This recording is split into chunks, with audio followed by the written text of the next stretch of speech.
again for having me with you this evening. It's a real privilege to talk to so many people who are concerned about all the issues that we face globally. But very much, isn't it fantastic that we are all focused on improving our own local environment as much as spreading it, further afield.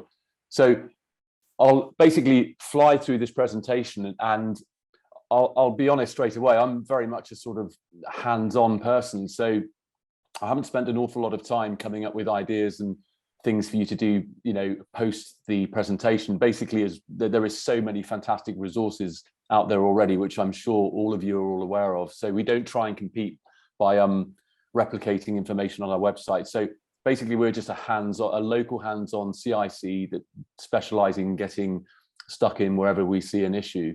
And we very much enjoy getting out there and getting things done and being judged by our results. So some quick background. So next slide, please. Oh dear.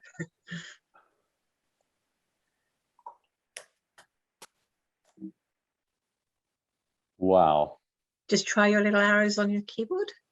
I don't know. I don't have a Mac. There's barely a button I haven't pressed yet, I can assure you. If there was an ejector seat, I'd be pressing that. I think it's come up in like a PDF. So just scroll down with your, there you go. You should be able to scroll down to the next slide. Yeah, you've got it. Thank you very much. No worries. I owe that man a bottle of wine. So this is how it all started. This is Pembrokeshire, South Wales, which is the UK's only entirely coastal national park. And I was there on holiday in 2017. And I was already at my wit's end by this time with what I was seeing on the coastline, being an avid coastal runner and kayaker and swimmer, etc.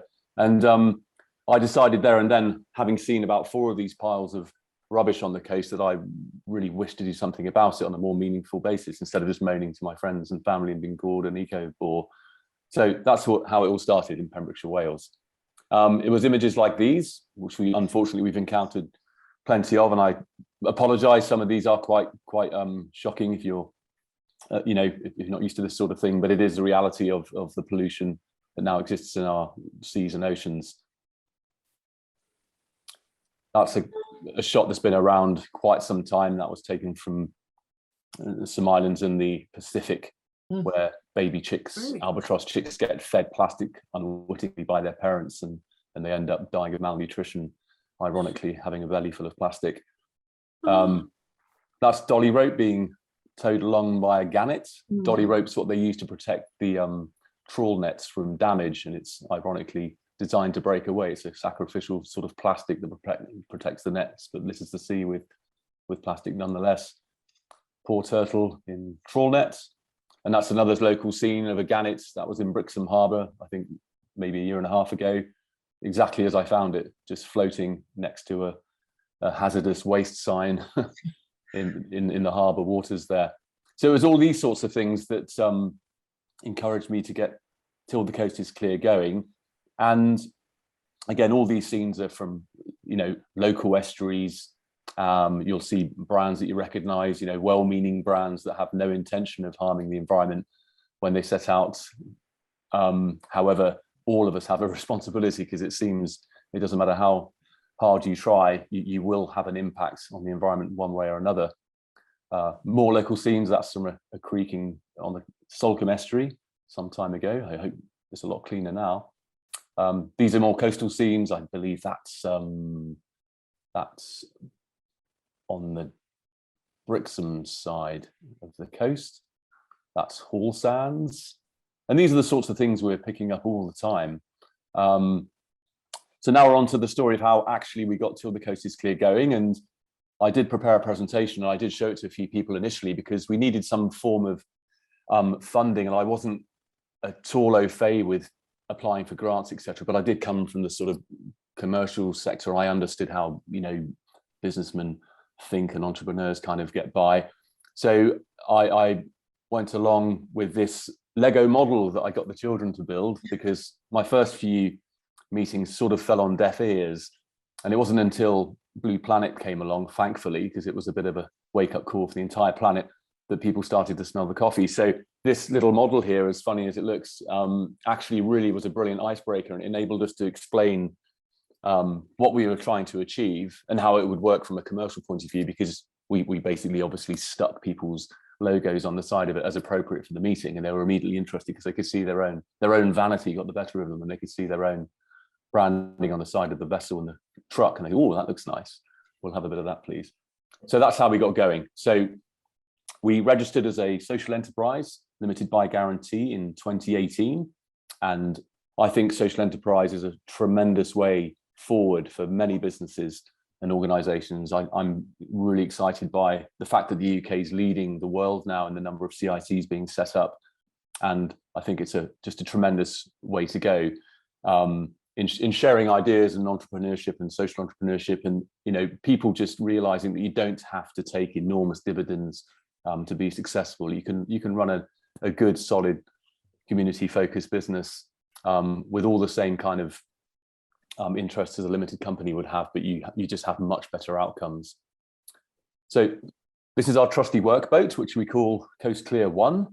And as you can see, the way that it works is we have our partners presented on the vessel. So it handily had 6 or 7 locations along its side where we could put our branding, and that's basically how it works. All of these organizations, they fund us or contribute in one way or another to help us do the work that we do. And effectively, we started out as a plastic pollution recovery operation, very much specializing in the harder to reach locations around our coastline, because the places I like to go are the places where it seems the most litter and plastic pollution ends up. And these are the places, of course, where wildlife tends to thrive or want to thrive and live as well. So we do focus on getting to the places where you generally can't get to unless you have a boat or a kayak or are prepared to get sail down a cliff or go for an adventurous walk. So Interesting. we've had some great publicity, actually. Again, we've had some, we've got a couple of Exeter Chiefs on board there, which was great fun. Really great guys, very, very modest and humble. But we have benefited from quite wide-ranging publicity, which has done us no harm at all. And of course, it's not about us, it's about the work we're doing.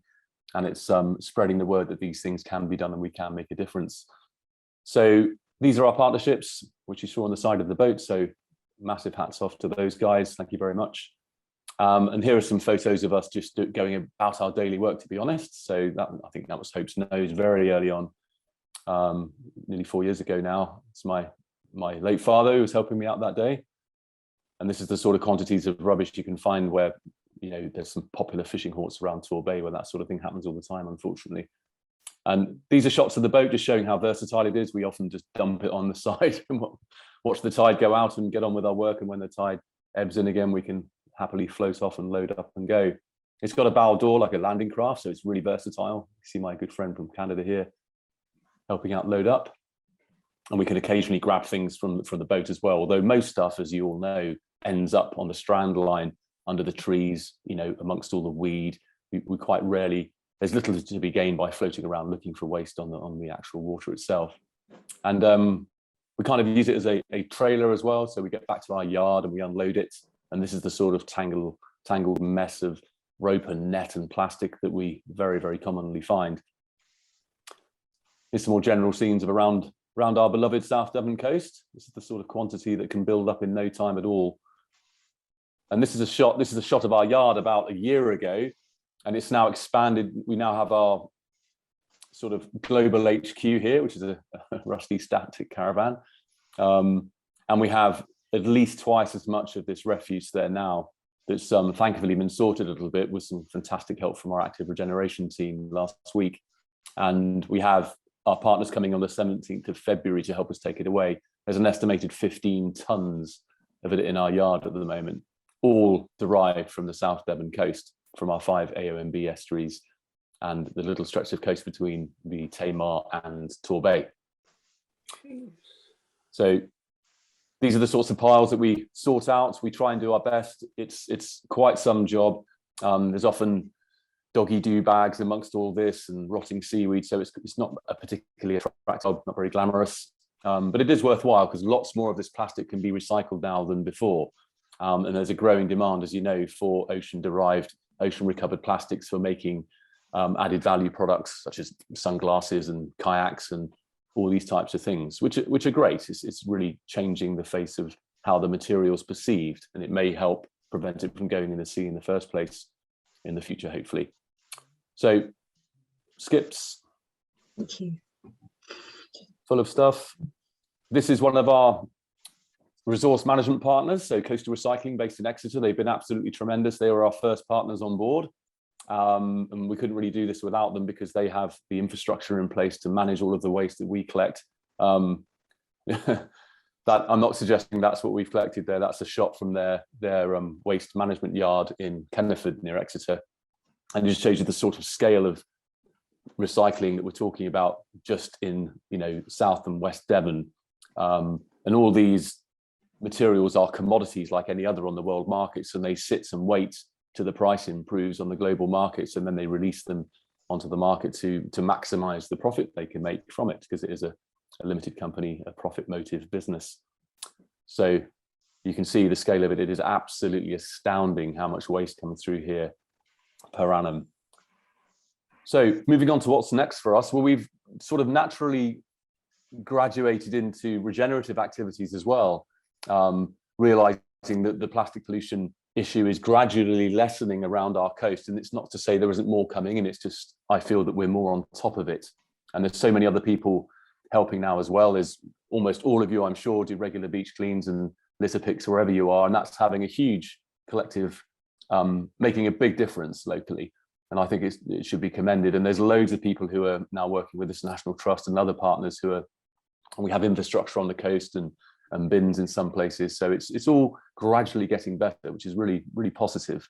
But there is more out there, as we all know, and it is still going to come in with winter storms and things. So we do need to keep our eyes peeled and try and keep on top of it. So yeah, we do have a bit of infrastructure along the coast in some places now, these kinds of receptacles. We have to put the no dog poo signs on because unfortunately people take liberties, and they'll leave nappies, dog poo bags, barbecues, wine bottles, basically all their own picnic rubbish and waste in there, which is why the National Trust and the council often take bins away from places where you think it would be logical to have one. It's simply because the privilege is abused. And if you don't put a bin there, it tends to work. People do tend not to leave things if there's no sign of a place to put it. Nonetheless, it does seem to work over the winter months, which is great. We're doing increasing amounts of outreach work. So we do go to schools, we go to all the shows that we can, Dartmouth Food Festival being a favourite. That was Devon County Show some time ago with some odd looking chap. And we're doing more work also with businesses. So a lot of organisations now are looking for meaningful things to do with their staff as incentives, etc. So we're working with a number of businesses now, and it's really, really, really encouraging. People get a great deal out of it. It doesn't have to be complicated. You can do a simple beach clean and a bit of foraging and a bit of a chatter around the campfire about what's going on in their own worlds, and it can be really rewarding. Again, that's from Dartmouth Food Festival. We just take a collection of stuff and show the public, and no one can believe that comes from their own local waters. It's always quite interesting to see their reaction. We have 4 kayaks now in our fleet. These are made from recycled fishing nets and 50% post-consumer waste. And they're a great example of the circular economy, which is becoming increasingly important.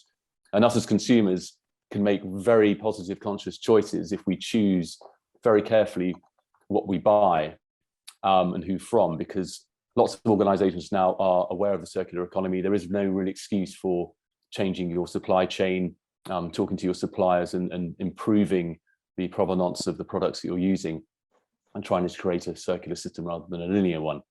The Dolphin Project is a really fantastic community engagement project. We're just about to kick off. We're going to convert this 28-foot motor cruiser that's got a diesel engine into a solar-powered launch for use on the Salcombe Kingsbridge Estuary as a community asset. So that's about to get going, which is great. We've got our fantastic active regeneration team. This is a project funded by Natural England.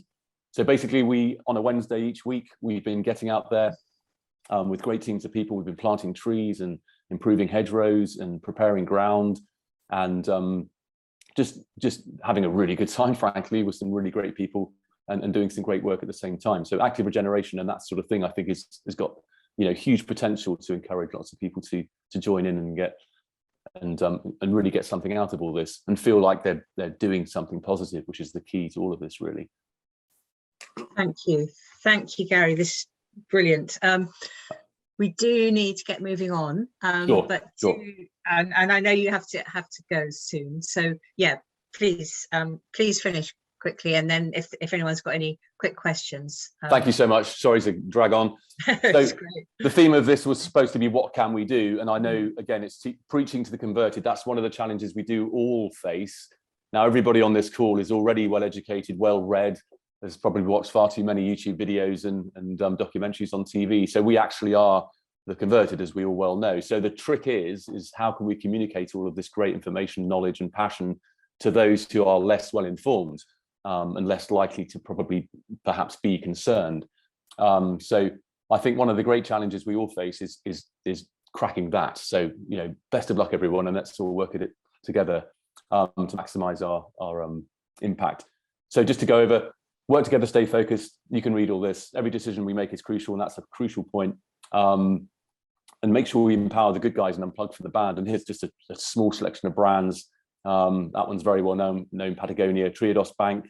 Heartily encourage anyone who's banking with one of the huge, big traditional banks to really have a hard look at what they actually do in the background with your money. And obviously, you can buy your clothes from great people as well. Thank you very much. Thank you. Inspiring. Are you able to unshare your screen?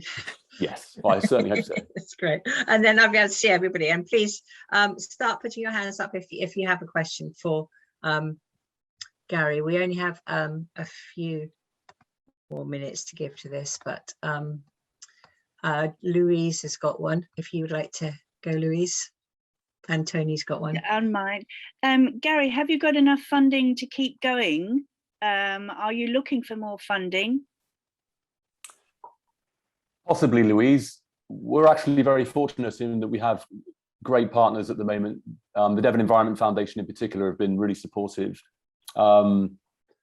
At the moment, actually, we have just applied for some funding, so it would be frankly greedy to say that we immediately need more funding. But it would be great to talk to anyone who's interested in that line of things, because of course we're always looking 3 months ahead maximum, really. So it'd be great to have a conversation if there's some ideas. Thank you.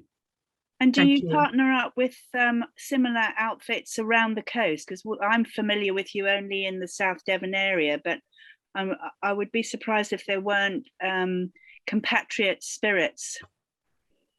Yes, there are loads, thankfully. Everybody's really getting stuck in now. It's fantastic. We're all getting a bit competitive over who can find the most plastic, which is great. It's great. Nobody wants to be doing this, forever by any means. So the more people who get involved, the merrier. So yes, we absolutely do work and support anyone who's interested.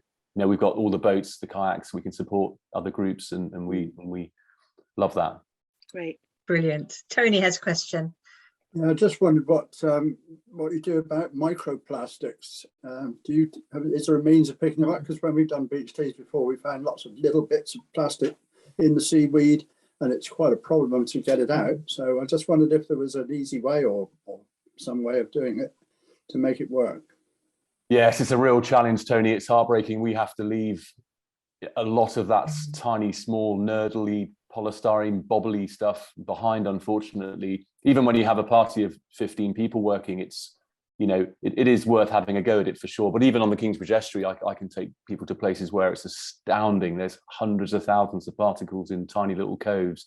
Yeah. Nerdle, there is a group in Cornwall who've invented a Hoover.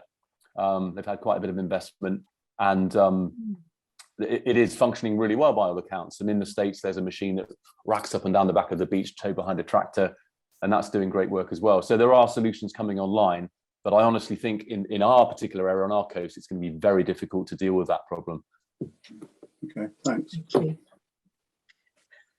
Thank you. Thank you, Gary, for joining us. Really, really brilliant and inspiring. So thank you for doing it from all